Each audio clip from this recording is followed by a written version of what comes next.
பிரியமானவர்களே, ஆண்டவராகிய இயேசு கிறிஸ்துவின் நாமத்தினாலே உங்கள் யாவரையும் நான் அன்போடு கூட வாழ்த்துகிறேன். இந்த நாள் எல்லா இடங்களிலேயும் மாண்டி தேர்ஸ்டே அல்லது புனித வியாழனாக ஒவ்வொரு இடங்களிலேயும் அனுசரிக்கப்பட்டு வருகிறது. இந்த நாளிலே இயேசு கிறிஸ்து தம்முடைய சீஷர்களோடு கூட முதலாவது ராபோஜனத்திலே அவர் பங்கு பெற்றதை நாம் நினைவு கூறுகிறோம். அநேக இடங்களிலே, அநேக ஆலயங்களிலே திருவிருந்து ஆராதனைகள் இந்த நாளிலே நடைபெறும். தேவனுடைய பிள்ளைகள் யாவரும் அந்த ஆராதனைகளிலே கலந்து கொண்டு தேவனுடைய நாமத்தை மகிமைப்படுத்துங்கள். இந்த நாளிலே இயேசு கிறிஸ்து அந்த நாட்களிலே செய்த ஒரு காரியத்தை, தேவன் சொன்ன ஒரு இருதயத்தினுடைய ஆதங்கத்தை தான் இந்த நாளிலே நாம் பார்க்க போகிறோம். வாசிக்கலாம். மத்தேயு எழுதின சுவிசேஷம் 26ஆம் அதிகாரத்தினுடைய 40ஆம் வசனம் அன்று 41ஆம் வசனம். பின்பு அவர் சீஷர்களிடத்தில் வந்து அவர்கள் நித்திரை பண்ணுகிறதைக் கண்டு பேதுருவை நோக்கி, நீங்கள் 1 மணி நேரமாவது என்னோட கூட விழித்திருக்க கூடாதா? நீங்கள் சோதனைக்குட்படாதபடிக்கு விழித்திருந்து ஜெபம் பண்ணுங்கள். ஆவி உற்சாகம் உள்ளதுதான், மாம்சமோ பலவீனம் உள்ளது என்றார்.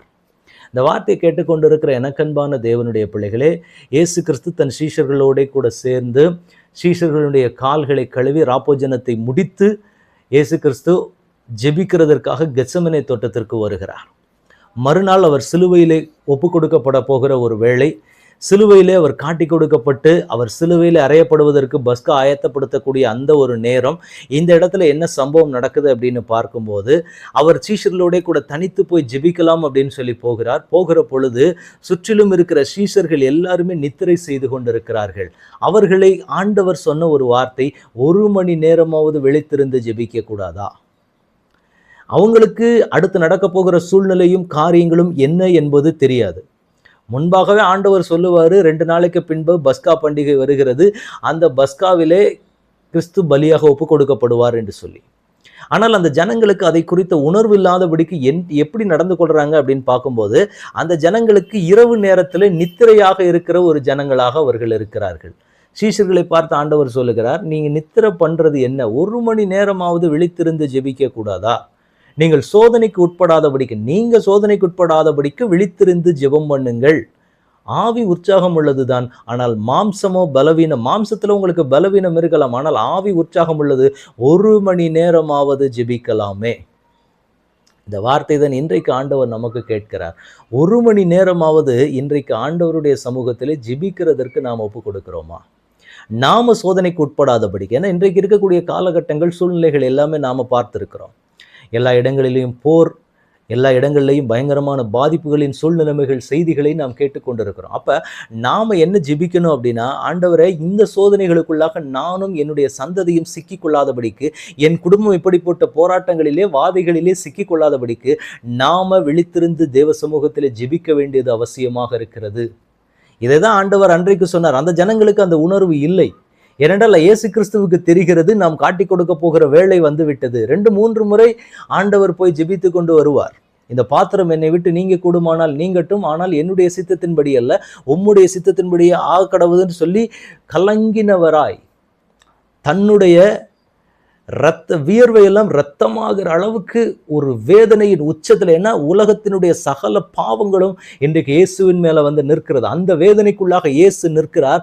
அந்த வேதனையை கொஞ்சம் கூட புரிந்து கொள்ளாதபடிக்கு அவரோட கூட இருந்த சீஷர்கள் என்ன செஞ்சிட்டு இருக்கிறாங்கன்னா, தூங்கி கொண்டிருக்கிறார்கள். எனக்கு அன்பான தேவனுடைய பிள்ளைகளே, கிறிஸ்துவினுடையவர்கள் என்று சொல்லி கொண்டிருக்கிற நாமும் இன்றைக்கு கிறிஸ்துவினுடைய பாரத்தை உணராதபடிக்கு அன்றைக்கு அந்த சீஷர்கள் நின்றதை போல இன்றைக்கு நாமும் நிற்காதபடிக்கு நாம் எச்சரிக்கை இருக்க வேண்டும். ஏனென்றால் இனி வரக்கூடிய நாட்கள் பொல்லாத நாட்கள் என்பதனால இந்த காரியங்களிலிருந்து நாம் தப்பித்துக் கொள்ள வேண்டுமானால், அன்றைக்கு இயேசு கிறிஸ்து சிம்பாதிக்க சொன்னார் இந்த மாதிரி ஒரு போராட்டத்தில். ஏன்னா மறுநாள் என்ன நடக்க போகுது அப்படிங்கிறது சீஷர்களுக்கு தெரியாது, ஆனால் இயேசுவுக்கு தெரியும். தெரிஞ்சுதான் சொல்றாரு, நீங்கள் சோதனைக்குட்படாதபடிக்கு விழித்திருந்து ஜெபியுங்கள். நாளைக்கு என்ன நடக்க போகுது, நாளைக்கு என்ன மாதிரி சூழ்நிலைகள் மாறும் அப்படிங்கிறது இந்த இருக்கக்கூடிய நாட்களில் உத்தரவாதம் இல்லாத ஒரு நிலைமையில நம்ம நிற்கிறோம்.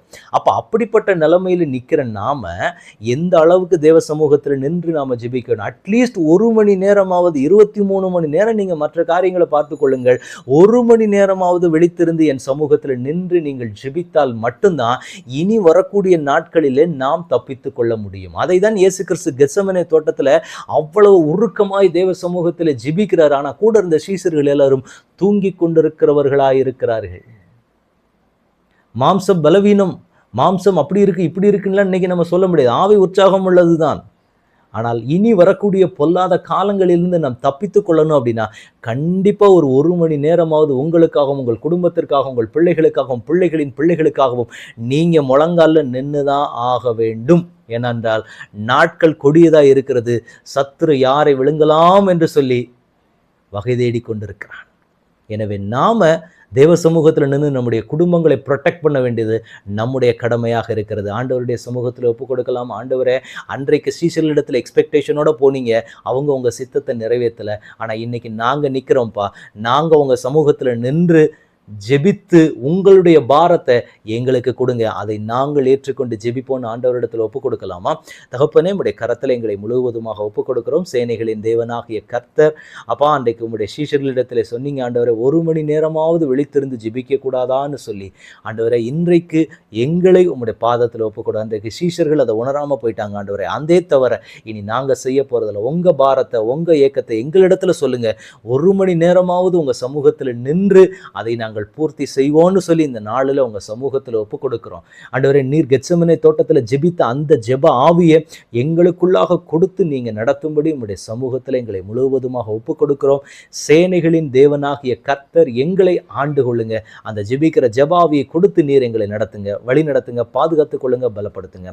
இயேசு கிறிஸ்துவின் நாமத்தில் ஜெபம் கேளும் எங்கள் நல்ல பிதாவே. ஆமேன், ஆமேன், ஆமேன். God bless you.